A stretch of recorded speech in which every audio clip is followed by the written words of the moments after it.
It must be hard to watch American TV without MASH, right, That since the show wasn't just popular, it changed what a comedy could be. Starting in 1972, in the last few years of the Vietnam War. MASH * took place during the Korean War and had both funny and sad parts. It's strange, the figures looked at how silly war is and how strong the human spirit is. It became quickly a fan favorite. But behind the scenes, the show was always changing. As it went further into with its social comments and complicated character arcs, the show sometimes got tense. Several well-known stars in the end, they made the hard decision to leave. Why did they leave? Was it for personal or business reasons? Conflict for creativity? It might surprise you why. Let us look more closely at what took place. This is a war story with heart. There's a lot to talk about, but let's go back in time and see how this famous show came to be before we get into it. Like a lot of other great TV shows, MASH's story starts in a book instead of on TV. In 1968, Dr. Richard Hooker, who was actually a pen name for Korean War specialist MASH, a novel about 3 army doctors was written by Richard Hornberger. The book was a made-up story about his time as a doctor in a mobile army hospital during the Korean War.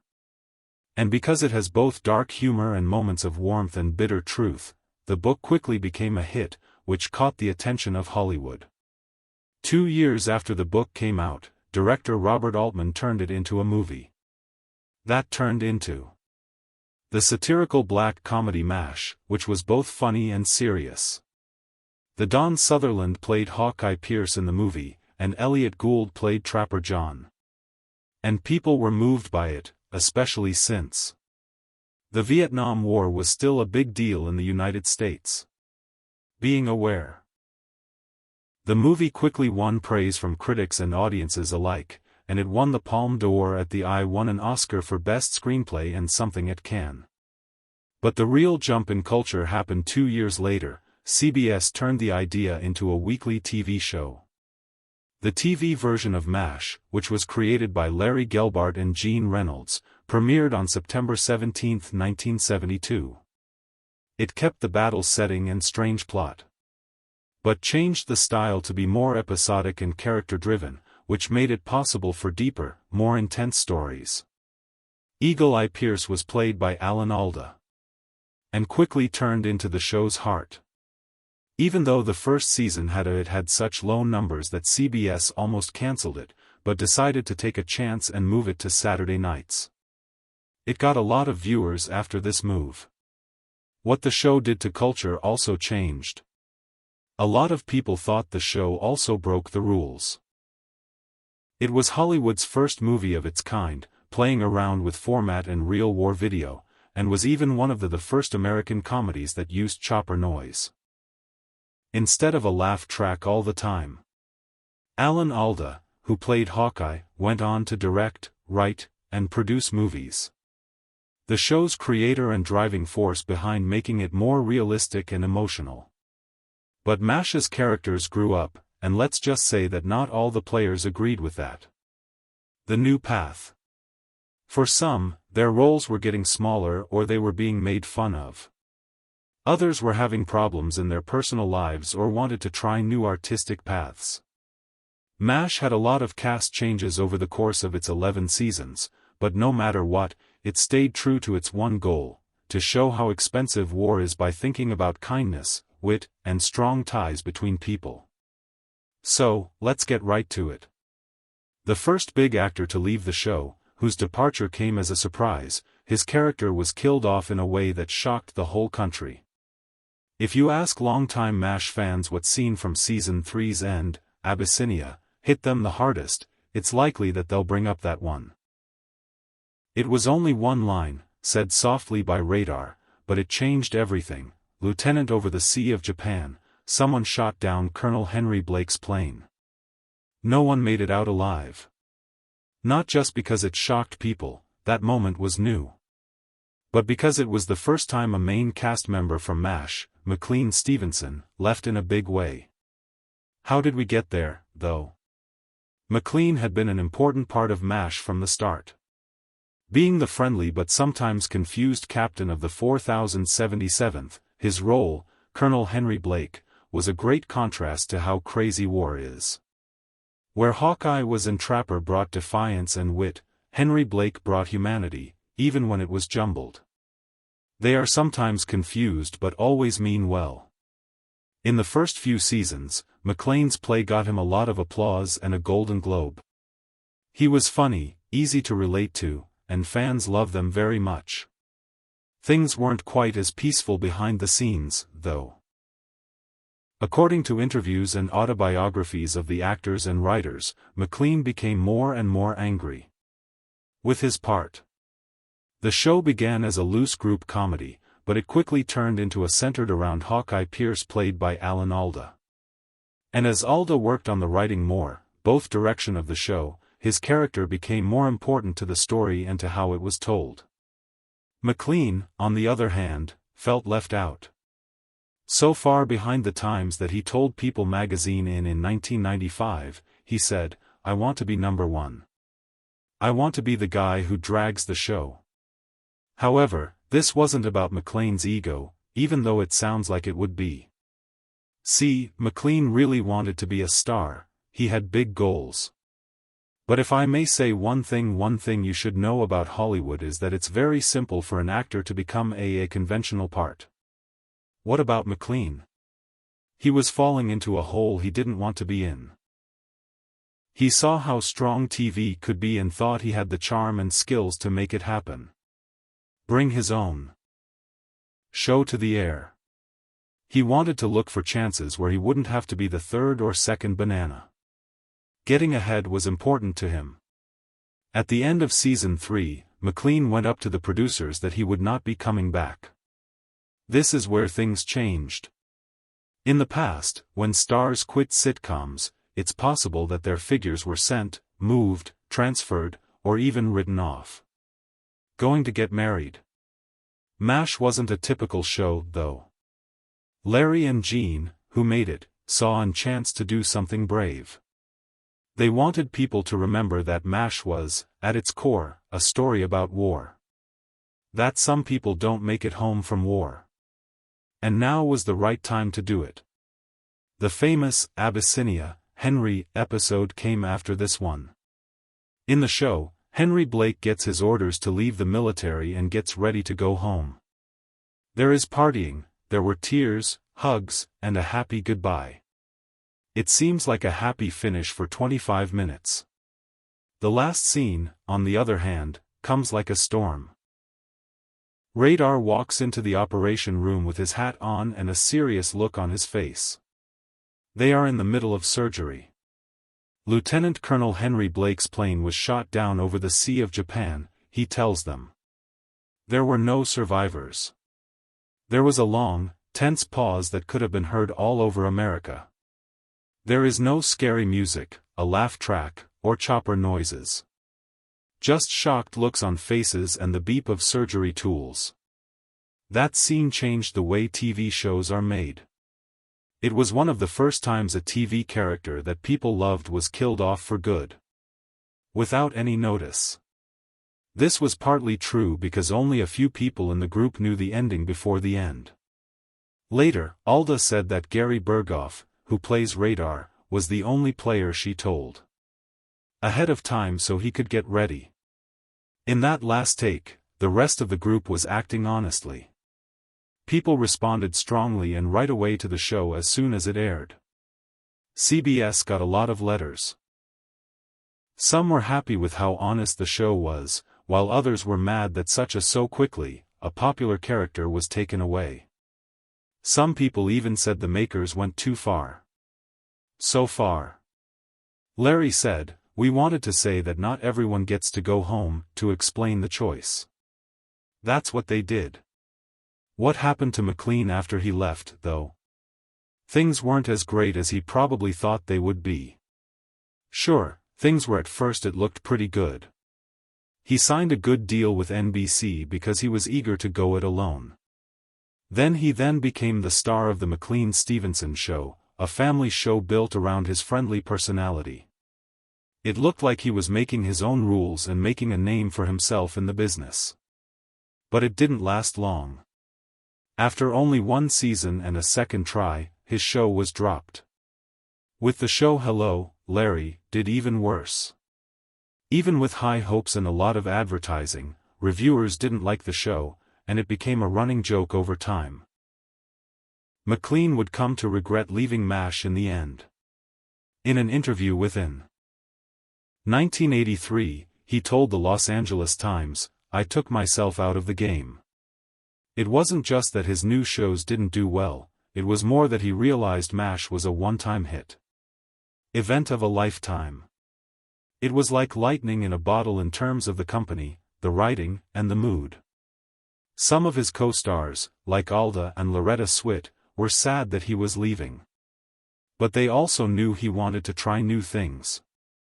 Some people softly wondered if he had been too quick to leave something wonderful behind. Even though he felt bad about it, McLean kept working in TV shows and sometimes made guest turns on other shows.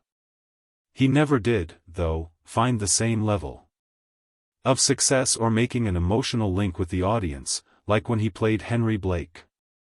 When he died in 1996 at the age of 68, friends sent him a lot of tributes. His friends and co-workers, with Alda calling him a wonderful actor and a good man, and Gary said of him, a joyful spirit who made everyone around him happy. No matter what you think of McLean, his leaving helped the show in a way. Soul. That's the irony. He may have left to get his big break, but the part he played away from was the most important part of his work. But if you thought McLean's leaving was a shock, Wayne Rogers's departure from MASH was not scary at all. It was quiet, complex, and a lot of drama going on behind the scenes. Wayne Rogers, while McLean got a very sad show and a moment that went down in TV history, Wayne Rogers just stopped being there. He was in one show and the next, he was not there.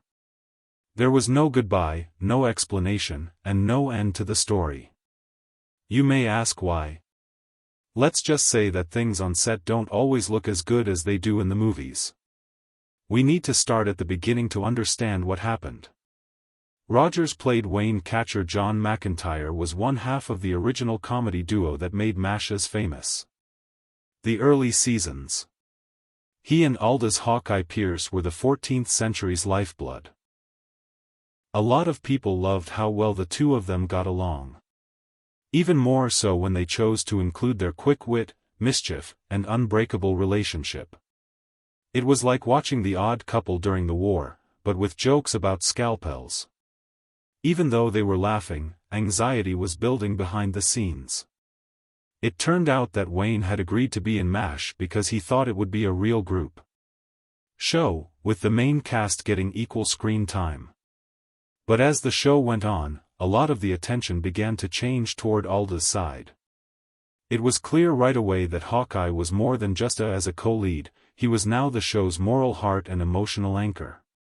Soon after, Alda, who was a talented writer and director, began to play a big role in shaping the show's creative direction. Things began to look very different. At first, Wayne didn't mind that Alda was doing well. On the contrary, they were said to be friendly off-set, but he soon started to feel taken aback.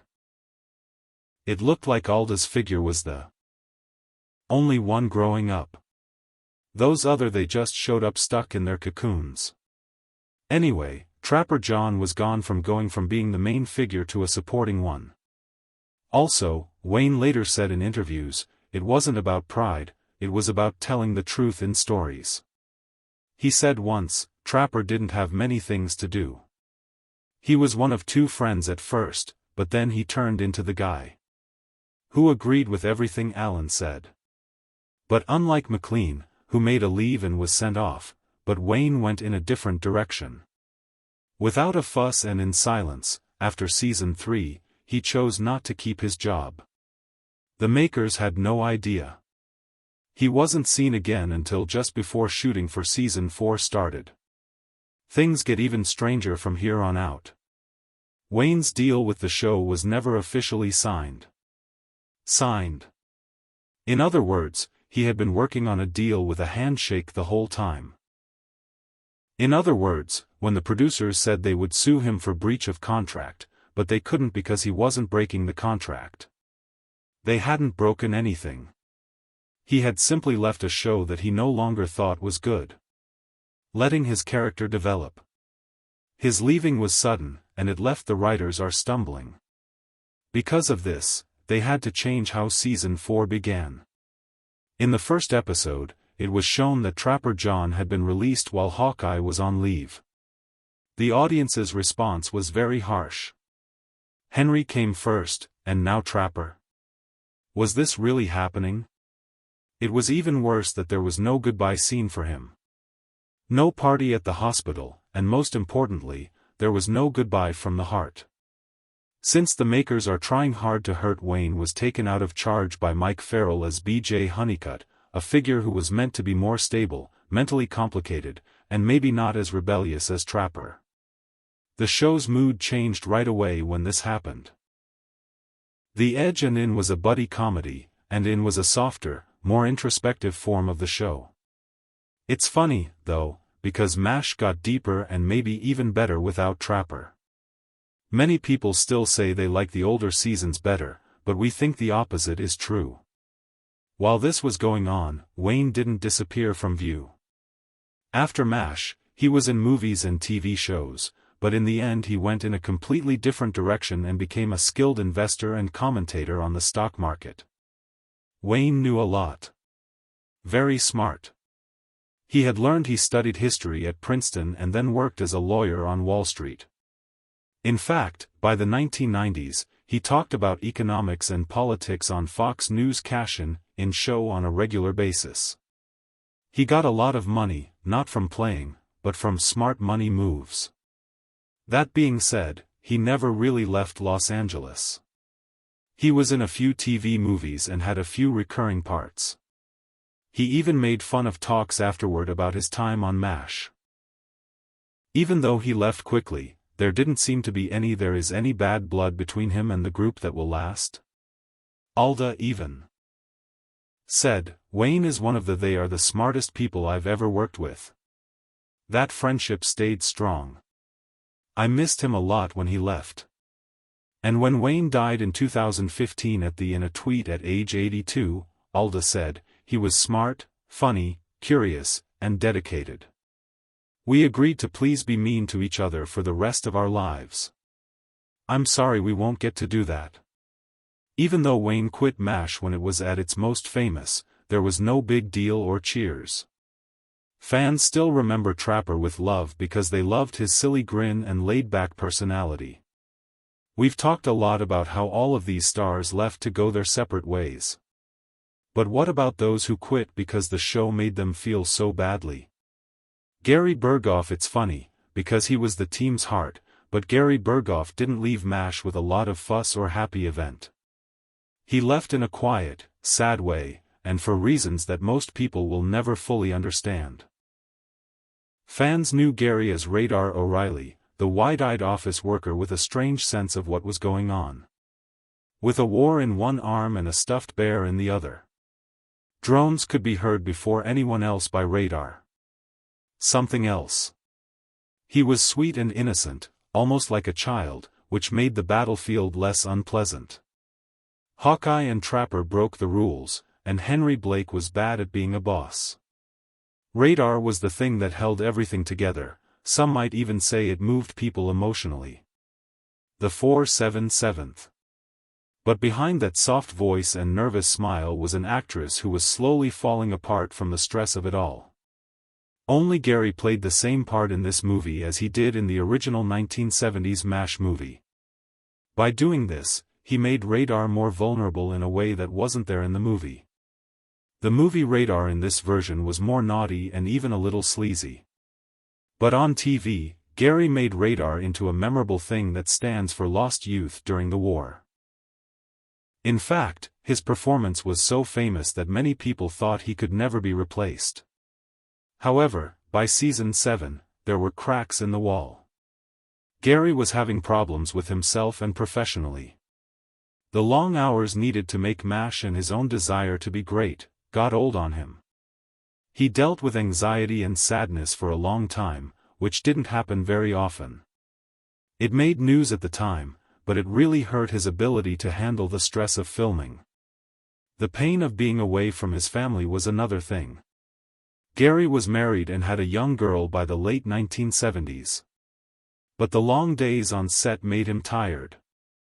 Was away from home all the time, and he eventually admitted that he missed his daughter's early years. Felt like a mistake I never stopped regretting, as co-star Mike said in an interview for 2018. Farrell remembered, Gary had problems with his feelings. That he was never getting enough attention or the praise he deserved.